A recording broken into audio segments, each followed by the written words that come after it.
día de hoy vamos a completar esta serie de prédicas relacionadas con los factores que unen a nuestra familia. ¿Quiénes recuerdan esos factores? A ver, ¿cuál era el primero? Comunión. El segundo, amor. ¿Quién era el ejemplo que pusimos de amor? El Cana, muy bien. ¿Y la esposa? Ana. Bueno. El tercero, respeto. ¿Qué significa respetar al otro? Valorar. Muy bien. Perfecto. El respeto significaba valorar. En cuarto lugar vimos la responsabilidad. ¿Se acuerdan la semana pasada que predicamos de la responsabilidad del esposo? Tenía que cuidar, nutrir, amar a su esposa, ¿no? Y la responsabilidad de la esposa, ¿cuál era? Sujetarse, obedecer. Querido hermano, usted sabe que si respeta lo establecido por Dios, el Señor bendice. Usted respeta a su esposo, dice que se está sujetando a su esposo como la iglesia se sujeta al Señor Jesús. Es un paralelo bastante profundo. La vida espiritual, amén. La vida espiritual suya, mamita, está muy relacionada con su sujeción y respeto a su esposo, sobre todo lo que él representa, cabeza del hogar. Y el día de hoy vamos a ver lo relacionado a corregir los errores. Es importante en el hogar corregir los errores. Permítanme orar. Padre, te doy gracias por esta linda iglesia, gracias por tu palabra, gracias porque podemos venir, Señor, y alimentarnos, nutrirnos de tu palabra. Señor, yo te pido que limpies nuestros corazones. Limpia mi vida, mi mente, mis intenciones, mis motivaciones, Señor, y la de toda tu iglesia. Y en este corazón, Señor, perdonado por ti, lavado por tu sangre preciosa, te pedimos que tú dejes tus preceptos, que tú dejes tu enseñanza, que tú dejes tu voluntad. Señor, morimos a nuestra carne el día de hoy. Morimos a nuestros deseos. Morimos a todo aquello que tú nos has dispuesto para nuestras vidas. Y vivimos la vida resucitada en Cristo Jesús. Bendito seas, quédate con nosotros, este culto es para ti y esta palabra, Señor, es tuya, que no regresa vacía. Gracias, Padre bendito, porque te lo rogamos todo en el nombre que es sobre todo nombre, el de nuestro Señor Jesucristo. Amén. ¿Cuántos han utilizado un GPS? La mayoría hemos utilizado un GPS. Tiempo atrás solo lo utilizaban aquellos que tenían que localizar lugares técnicos, o lo utilizaban como la técnica para localizar lugares en los barcos, en los aviones, cuando se iba a hacer algún tipo de extracción, etcétera, etcétera. Los ingenieros utilizaban un GPS para que les indicara el lugar exacto a donde deben de llegar. ¿Qué hace el GPS?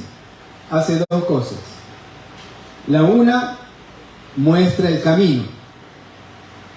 Y la otra, que es una vocecita ahí media quisquillosa, corrige el camino. Así es, ¿no? ¿Cómo se llama? Recalculando es, ¿no? Recalculando, y uno le dice ya, no hables, yo sé dónde voy. Y el GPS le vuelve a decir, no, recalculando y coge esta vía para que llegues a tu destino. En la vida cristiana, la palabra de Dios nos corrige para que regresemos al camino que Dios ha establecido que es lo mejor para nuestras vidas. Yo quiero compartirles acerca de una historia bíblica donde vemos cómo unos hermanos corrigen su actitud y su vida frente a otro hermano cuyo nombre era José. Vamos a ver algunas de las verdades que están involucradas en este texto de cómo unos hermanos corrigen su vida y corrigen su actuar. Si ustedes van al libro de Génesis, el libro de los orígenes, lo estudiamos hoy día, ¿no? Los orígenes del mundo, los orígenes del pueblo de Dios, los orígenes de las naciones, está ahí en Génesis. Génesis, el capítulo 50, el último capítulo, Génesis capítulo 50. En resumen, José ya era el primer ministro de esta gran nación que es Egipto. Tenía el segundo puesto en eminencia en este lugar. Dice así, ya José, habiendo perdonado a sus hermanos y los trajo a vivir con él, había hambruna en Palestina y ellos se dirigen a Egipto y viven allá. Versículo 15 de Génesis 50.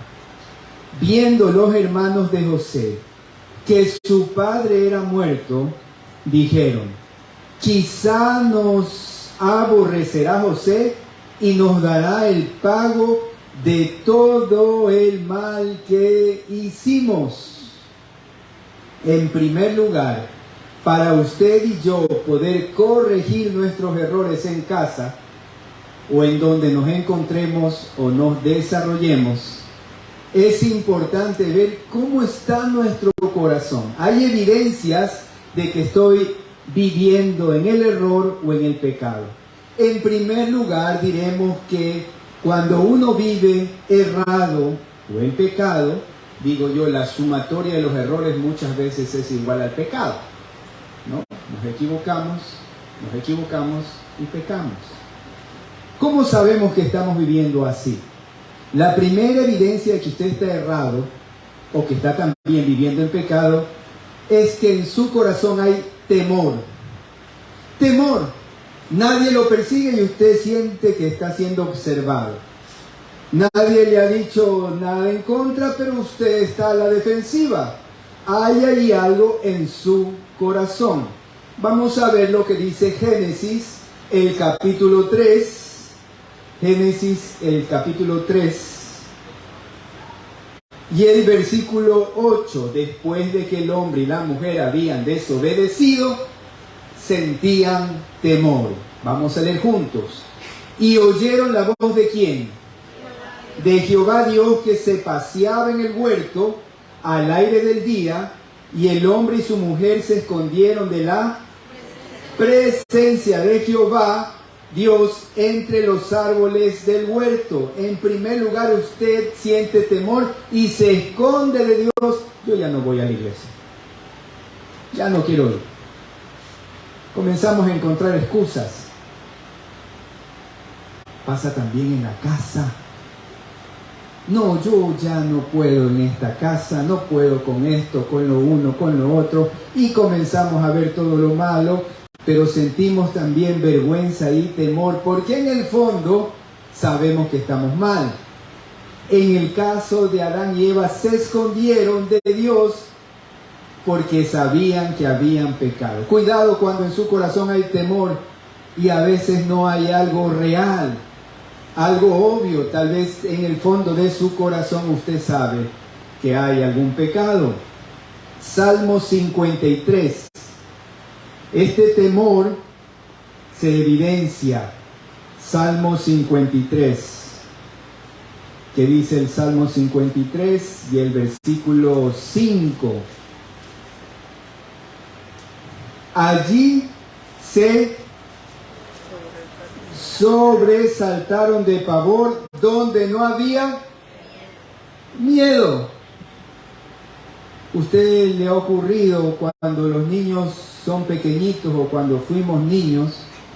Nuestra mamá no nos había visto que cogimos la galleta, Pero entonces ya nos habíamos comido la galleta y de repente salimos de la cocina y nos encontramos con nuestra mamá y nuestra mamá nos hace sentir temor. Y ella nos ve en la carita y dice, tú has estado haciendo algo equivocado o malo. ¿Qué hiciste? Te comiste la galleta. Y el niño lucha en su interior porque sabe que ha hecho lo malo, ¿no? Entonces no hay motivo aparente, la mamá no ha visto o no sabe, pero en su corazón hay algo que le dice, he hecho lo malo. Daniel, capítulo 5, vamos al libro de Daniel, el capítulo 5. El rey Belsasar era un rey de Babilonia, ¿no? Hizo un gran banquete a sus 1000 príncipes, esto es bastante gente, en presencia de los 1000 bebía vino. ¿Qué es lo que había pasado con Babilonia? Habían conquistado Judá y los utensilios del templo los habían llevado allá a Caldea, Babilonia. Los tenían en resguardo, era el botín de guerra. Belsasar, con el gusto del vino, mandó que trajesen ¿qué?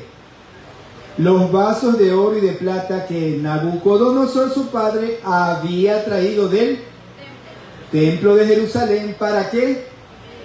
Bebiesen en ellos el rey y sus grandes, sus mujeres y sus concubinas. ¿Cuál era el pecado de Belsasar? Esos utensilios, esos jarros, estas cosas que habían traído de Jerusalén y del templo, eran dedicadas para Dios, eran santificadas. Como usted es santo. Sí, diga, yo soy santo. Yo soy santo. Yo soy santo. Yo he sido comprado por la sangre de Jesús y he sido separado para Dios. Cuando un ser humano que es cristiano comienza a alejarse de Dios y sabe que Él fue comprado por Jesús y se aparta, entonces en su corazón hay temor. Miren lo que pasa con este hombre que va a ser confrontado con su pecado. Versículo 3.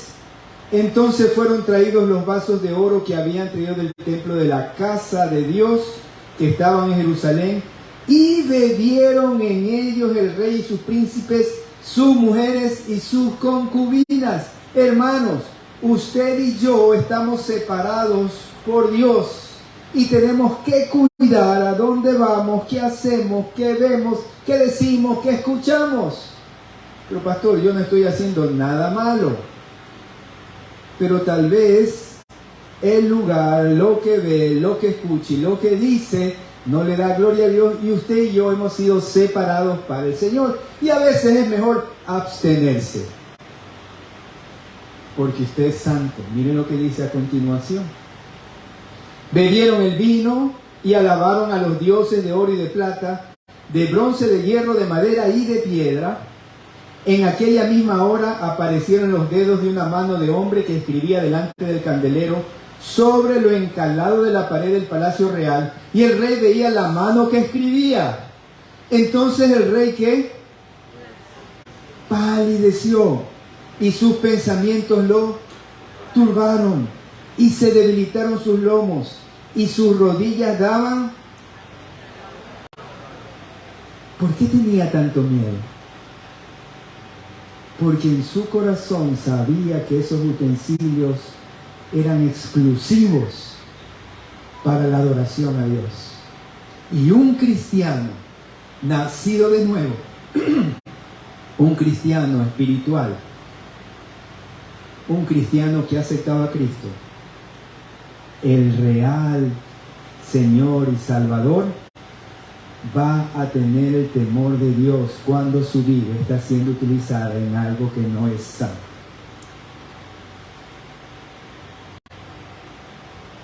Usted va a tener temor. Usted va a arrodillarse y va a decir, Señor, esto no era lo que tú tenías para mí. Este pensamiento dentro de mi casa no corresponde. Estoy criticando mucho a mi esposa. Estoy siendo muy áspero con ella. Usted ha sido separada y santificada por el Señor para amar a su esposo, para respetarlo. Miren, hermanos, yo quiero aclarar algo. En la iglesia, nosotros no estamos diciendo que aquellos que han sido divorciados están en otro sector o no son parte de la iglesia o no merecen la gracia de Dios. No me malentiendan, por favor. No estoy diciendo eso. Estoy diciendo que el plan original del Señor era el matrimonio único de un hombre y de una mujer. Y el Señor lo santificó y nos hizo capaces de vivir en matrimonio cuando los dos nos sometemos a Él. Siempre hay esperanza de restauración. Siempre hay, si los dos se someten al Señor.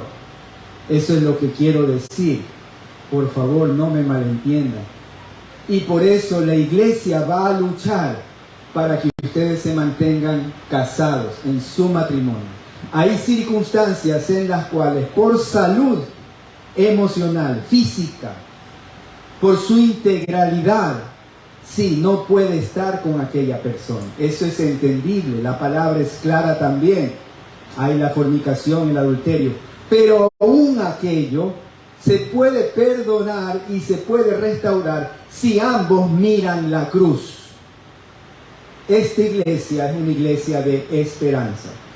Para aquellos matrimonios y también para aquellos que por A o B razones, como he explicado, han separado o se han separado. Hago esta acotación porque a veces puedo en mi prédica decir algo que a sus corazones tal vez no se entienda o yo no me expresé correctamente. Y cierro el paréntesis y digo, en el caso de Daniel, él sabía que estaba obrando mal y le temblaban las piernas. Pero mire, usted tiene dos opciones cuando usted tiene temor. Por lo que ha pasado, por lo que ha hecho mal en casa o en el trabajo. Tiene dos opciones. O esa tristeza se convierte en arrepentimiento o ese temor se convierte en orgullo. Usted tiene dos opciones. O esa tristeza, ese temor se convierte en arrepentimiento o ese temor o esa tristeza se convierte en orgullo. Tiene dos caminos. Vamos a ver lo que pasaba en el caso de los hermanos de José. Regresemos al libro de Génesis, el capítulo 50. Génesis, capítulo 50. Miren lo que pasa con ellos. Versículo 15, tienen temor. Y versículo 16, veamos qué hacen con ese temor. Y enviaron a decir a José, tu padre mandó antes de su muerte diciendo, así diréis a José, te ruego que perdones ahora la maldad de tus hermanos y su pecado, porque mal te trataron. Por tanto, ahora te rogamos que perdones la maldad de los siervos del Dios de tu padre. Y José lloró mientras hablaban.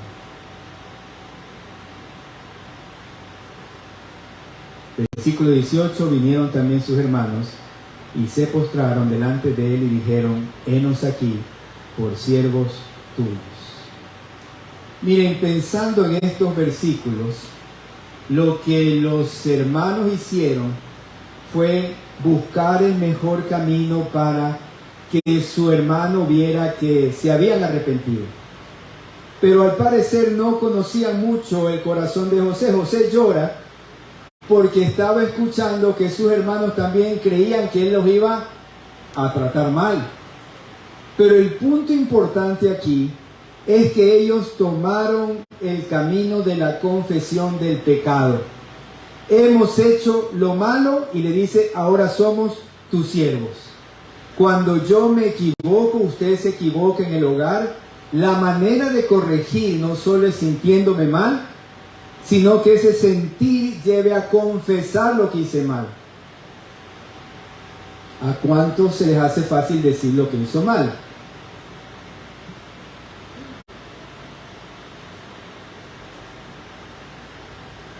¿Se le hace fácil reconocer su error? A mí muchas veces no. Pero ¿sabe qué? Es importante reconocer nuestros errores en el hogar, porque eso nos da libertad, nos trae sanidad.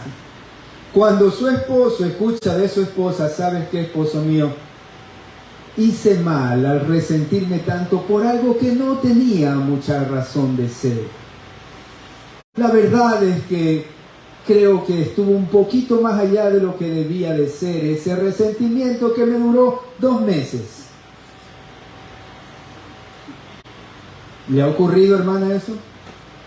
Tal vez lo que hay que hacer es revisar su corazón, querida hermana, y ver si ese dolor usted más bien lo procesó, lo reasignó y entonces habló y solucionó. Pero no quedarse con el resentimiento tanto tiempo, porque usted tiene que procesarlo. Para eso está nuestro Señor y para eso está la comunicación, que en nuestra casa no es superficial. ¿Correcto? En nuestra casa nuestra conversación es nivel 3. ¿Cuál es el nivel 3 de la conversación? ¿Nivel 1? Hola, ¿qué tal? ¿Nivel 2? ¿Cuál es el nivel 2? ¿Cómo estás? ¿Qué te ha pasado? ¿Cómo siguen tus estudios? ¿Cómo sigue tu auto, que sé que se le dañó la alarma, ¿no? Nivel 2. Nivel 3, que es el que usted debe tener, hermana y hermano, en su casa, es ¿cómo te sientes? ¿Qué tal? Ayer estabas con fiebre y veo que tienes estos otros síntomas. ¿Cómo estás con tu jefe en el trabajo? Sé que este hombre es muy exigente y tu corazón a veces se siente mal por esa exigencia. ¿Y qué tal? ¿Cómo está tu visión? Tus ojitos están fallando.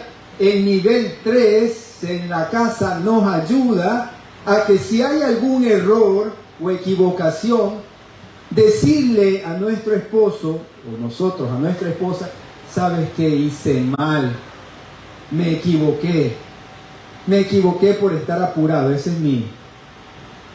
Me equivoqué porque he estado corriendo, me equivoqué, lo siento, me he puesto enojado porque tengo muchas cosas y es como la olla de presión que se está desbordando, lo siento.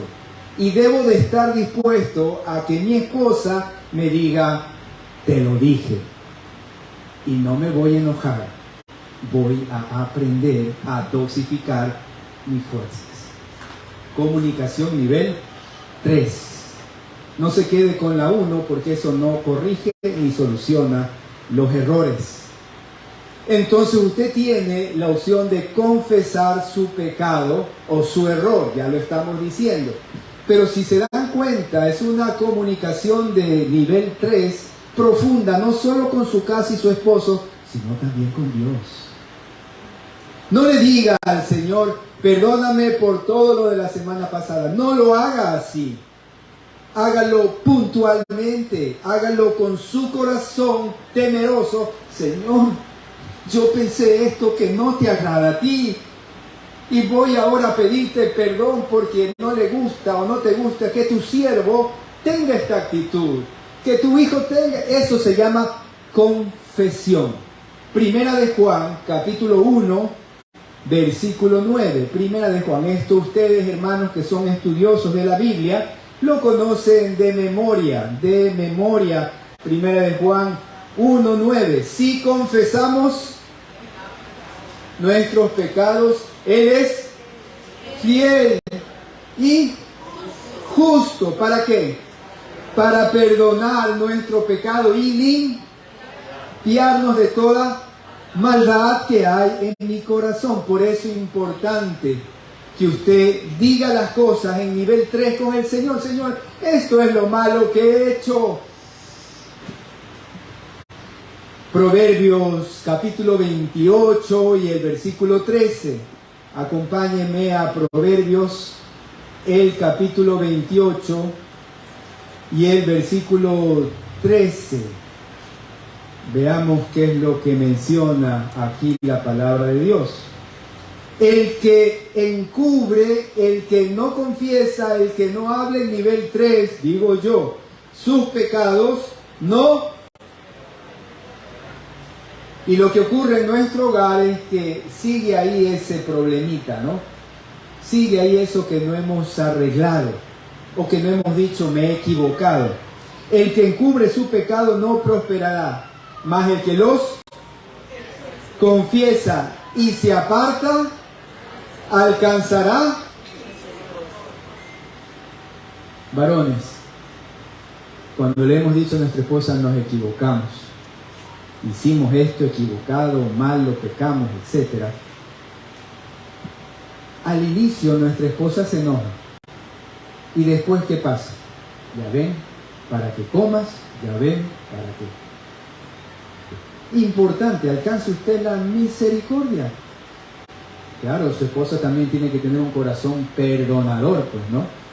Los dos cristianos, los dos mirando a la cruz. Acuérdese, querida esposa, que usted va a estar algún rato en el lugar de su esposo cuando necesite el perdón. Acuérdese lo que dice la palabra.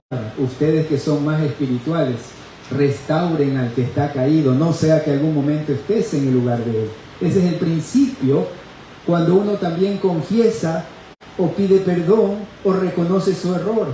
Hermanas, no les caigan más duro encima. Díganme, a ver, ¿ya entendemos esto? Ok, ya no lo hagamos. Ya tú conoces. Y lo mismo cuando la esposa le diga a usted, ¿sabes qué? No te pedí autorización. He estado como alma libre. No me he estado sujetando a ti. Perdóname. Perdóname. Reconozco mi error. Amén. Y ahí hay misericordia de ambos lados. Y ahí las cosas se van arreglando. Es importante que nosotros que somos padres también confesemos o digamos claramente delante de Dios el pecado de nuestra familia.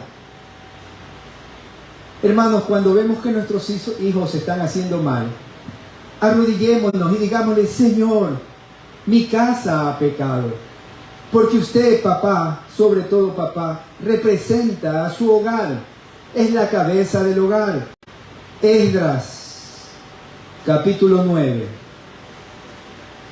Así es, ¿no? Esdras, Nehemías, Esther, Job, Salmos, Proverbios. Esdras, capítulo 9 y el versículo 6.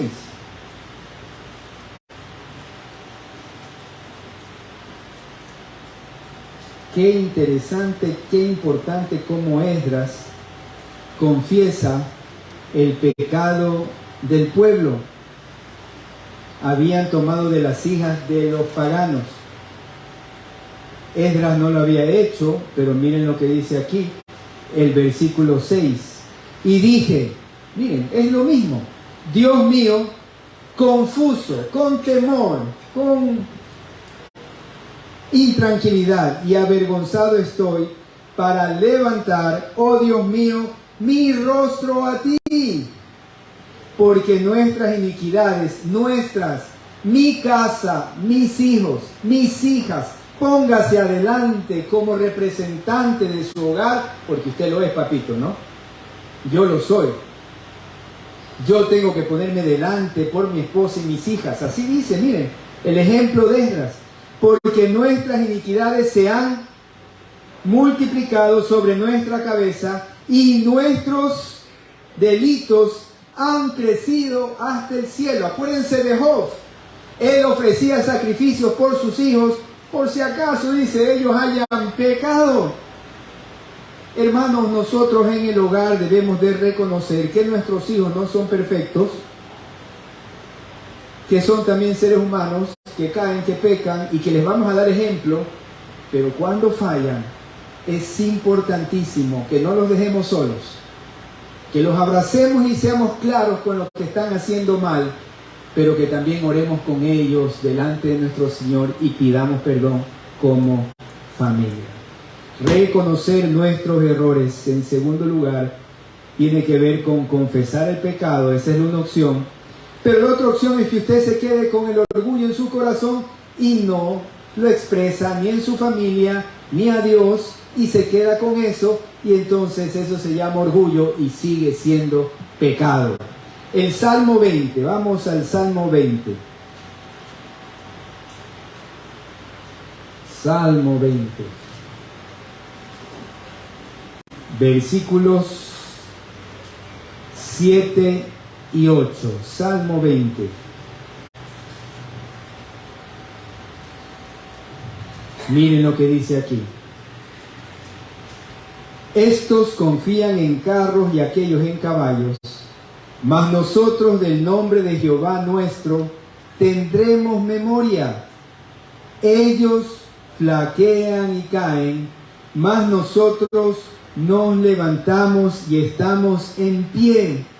El problema de aquel que no quiere confesar su pecado y que está siendo orgulloso y no acepta su error es que su confianza es en sí mismo, es en lo que tiene, es en sus capacidades. Por eso cuando él admite que ha hecho mal, parece que le va a restar a sí mismo y se va a sentir mal.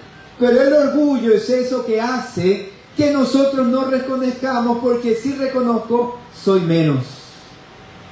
Hermano y hermana, lo que el cristiano debe de hacer es, con eso que pasó, que hizo mal, ir a la cruz y hacer una nueva dinámica en la cual dicen: Señor, me equivoqué, ahora hago lo contrario, hago mejor y vivo como a ti te agrada. El orgulloso no ve que hay sobre él una autoridad y depende de sí mismo, y si reconoce algo, voy a valer menos. Y no es así.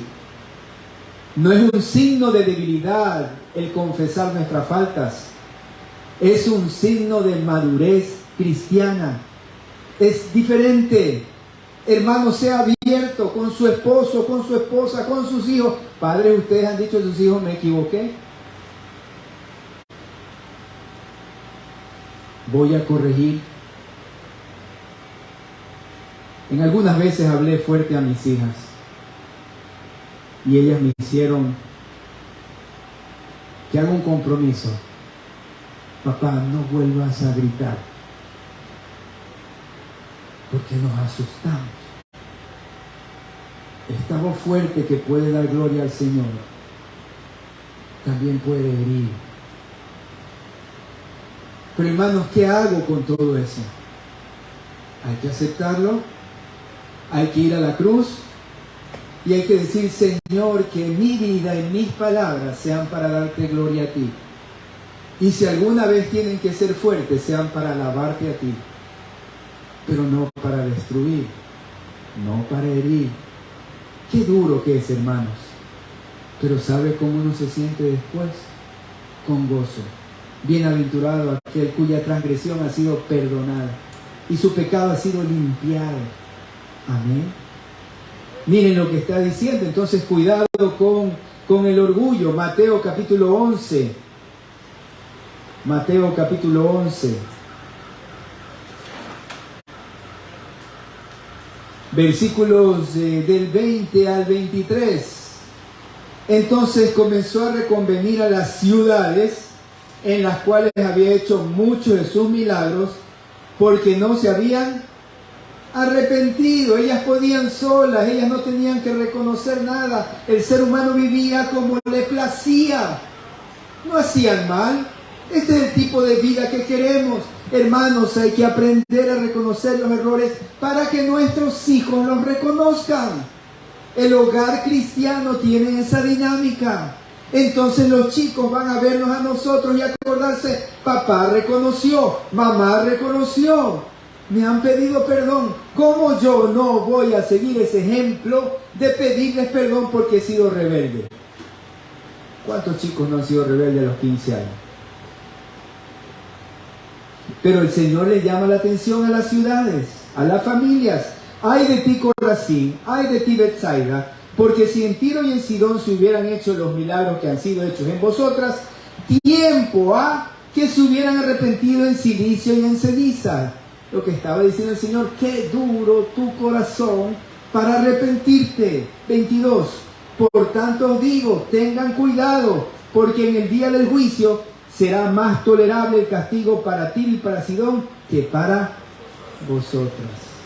La confesión del pecado, el reconocimiento de los errores, también es importante que tenga el elemento de las consecuencias. Miren, el pecado de ellos, y tú, Capernaum, que eres levantada hasta el cielo, hasta el Hades serás abatida. Porque si en Sodoma se hubieran hecho los milagros que han sido hechos en ti, habría permanecido hasta el día de hoy. El pecado trae muerte, hermanos. Muerte en nuestras relaciones, muerte emocional. Por eso a veces andamos tristes, por eso a veces mucha ira, por eso a veces apocados, por eso a veces retirados. Independientemente de nuestro temperamento, a veces estamos aislados porque hay algo en mi corazón que necesita ser perdonado, y en el caso de estas ciudades eran orgullosas, no lo reconocían, y entonces iba a haber castigo. ¿Cuál es el castigo que puede haber en nuestro hogar por no reconocer nuestro error? Hermanos, los corazones se cansan también. Las esposas se cansan de la falta de afecto. Los varones también se cansan por la falta de respeto. Hermanos, hoy día reconozcamos. Hoy día es el día de salvación. Usted tiene dos opciones: o confiesa el pecado o se mantiene orgulloso y va a seguir como hasta ahora viviendo. Regresando a Génesis, el capítulo 50, veamos la actitud ahora de un José que escucha esa confesión. Y les respondió José, versículo 19, no temáis, ¿acaso estoy yo en lugar de Dios?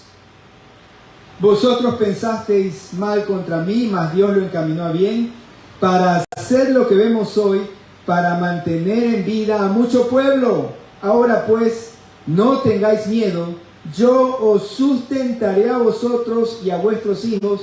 Así los consoló y les habló al corazón. Dos cosas importantes: sus hermanos confesaron y él ya perdonó. Él los amó y él no tomó en cuenta toda la maldad. ¿Por qué? ¿Por qué no tomó en cuenta todo lo malo que le habían hecho? ¿En qué confiaba en él? En su propia justicia, como a veces hacemos en la casa. Tú haces mal, yo hago más mal. Tú me heriste, yo te voy a herir más. Tú estás molesto, yo estoy más molesta. ¿Les ha pasado eso? No alce su mano. Porque a mí sí me ha pasado. ¿Le ha ocurrido eso? Su esposo se pone empecinado algo y usted se pone más empecinada. No es lo correcto, hermanos.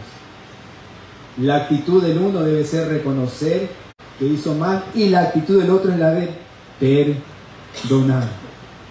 Si usted está junto a Cristo y busca al Señor, créame que su Espíritu Santo le va a decir perdónalo o perdónalo. Créame que el Espíritu Santo obra y habla en base a la palabra. Créame, porque Él es el autor de la palabra. Y si es que hay una diferencia, el uno corrige y el otro perdona. Y lo que pasa es que va a ser bilateral o en las dos vías. En el caso de José, él dijo, yo no soy Dios. ¿Por qué dijo yo no soy Dios? Porque el Señor dice, mía es la venganza. Yo le retribuiré. ¡Qué descanso! Yo ya hice mi parte, yo ya perdoné, Señor, ten misericordia de él o de ella, de mis hijos. Pero no mantenga el resentimiento, no mantenga el dolor. Porque dice Hebreos que la amargura es la raíz para que después brote el pecado. La amargura es la raíz para que después brote el pecado. Si usted no perdona, si usted no confiesa, después habrá pecado. Yo no estoy en lugar de Dios. Y él tiene algo importante aquí. Vosotros pensasteis mal contra mí, mas Dios lo encaminó a bien. ¿Cuántos dicen amén? La mitad, bueno, creen esto, pero está bien. Lo encaminó a bien para hacer lo que vemos hoy, para mantener en vida a mucho pueblo. Hermanos, Dios es soberano. Dios sabe lo que también permite las pruebas en nuestras vidas. Nuestra responsabilidad es actuar en base a estos principios bíblicos. Yo corrijo, el otro perdona, y va a tocar mi turno en que yo pida perdón y el otro me perdone, y así nos vamos a ir turnando en nuestra casa. ¡Qué bonito! ¡Qué lindo! Miren, eso guarda nuestros corazones para después mantener la unidad en el Espíritu del cual habla la palabra de Dios. Hermanos, oremos por aquellos que inclusive nos hacen mal. Oremos por aquellos que tal vez han sido descuidados en sus responsabilidades en casa. Pero nunca, nunca devolvamos mal por mal. No lo hagamos. No tendrá buen fruto. No prosperará. No ayudará. Acuérdense de Moisés. Acuérdense de David, que no terminó con la vida de Saúl. Acuérdense que estos líderes pedían misericordia por aquellos que estaban en su contra, inclusive que les hicieron mal. Ellos oraban y decían: Señor, no les tengas por algo malo, perdónalos. Y el ejemplo mayor, ¿quién lo hizo? El Señor en la cruz. ¿Qué dijo? Perdónalos. Señor, a veces mis hijos no saben lo que hacen. Mi esposo no sabe lo que hace. Mi esposa no sabe lo que hace. Perdónala. Perdónala. Restáuralo y levántalo. Y eso es lo que hizo José. Un hombre que lo habían vendido, que lo habían acusado de algo que él no había hecho. Un hombre que finalmente vio más allá y él sabía que su vida de perdón lo que iba a traer era bendición a todo un pueblo, el de Egipto y el pueblo de Israel. Bendición para ambos, para Egipto y para el pueblo de Israel. Vamos a ponernos de pie y vamos a orar.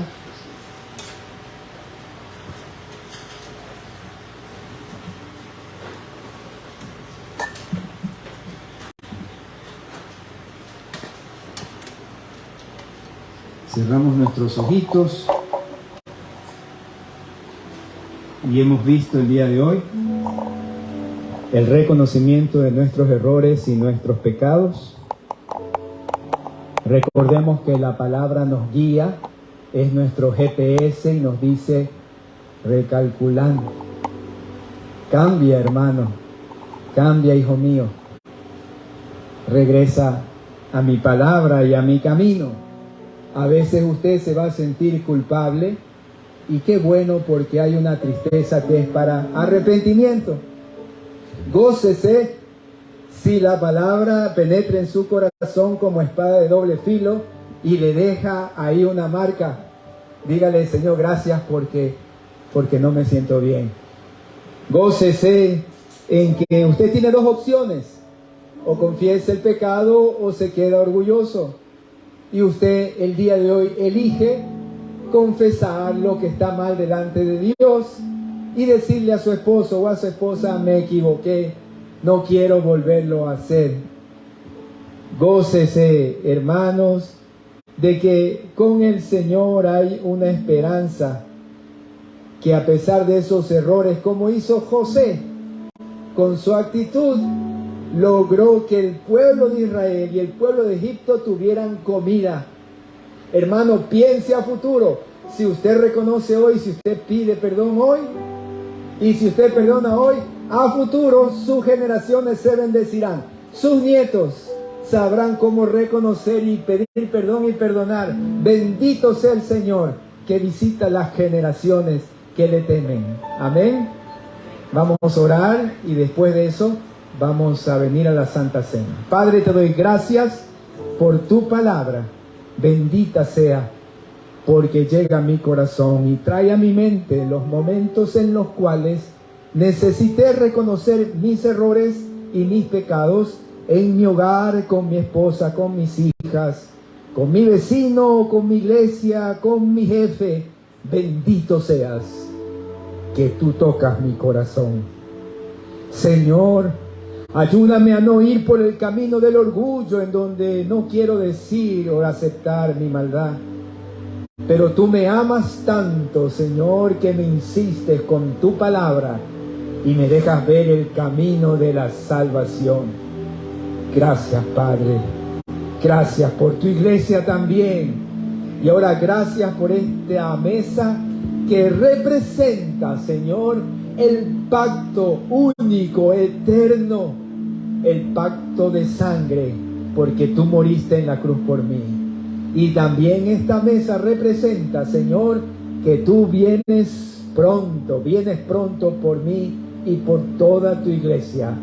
Permítenos ahora orar y recogernos, Señor, para meditar en todo lo que tú eres para mí, mi Señor, mi Salvador, mi guía, mi fortaleza, mi único y sabio Dios, aquel que me compró y que vertió su sangre preciosa por mí.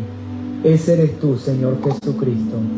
Y Padre, te agradezco tanto porque tú vienes, Maranata, ven pronto, Señor Jesús. Tu iglesia te anhela, Señor. Gracias, y todo esto lo pedimos en el nombre que es sobre todo nombre, el de nuestro amado Señor Jesucristo. Amén.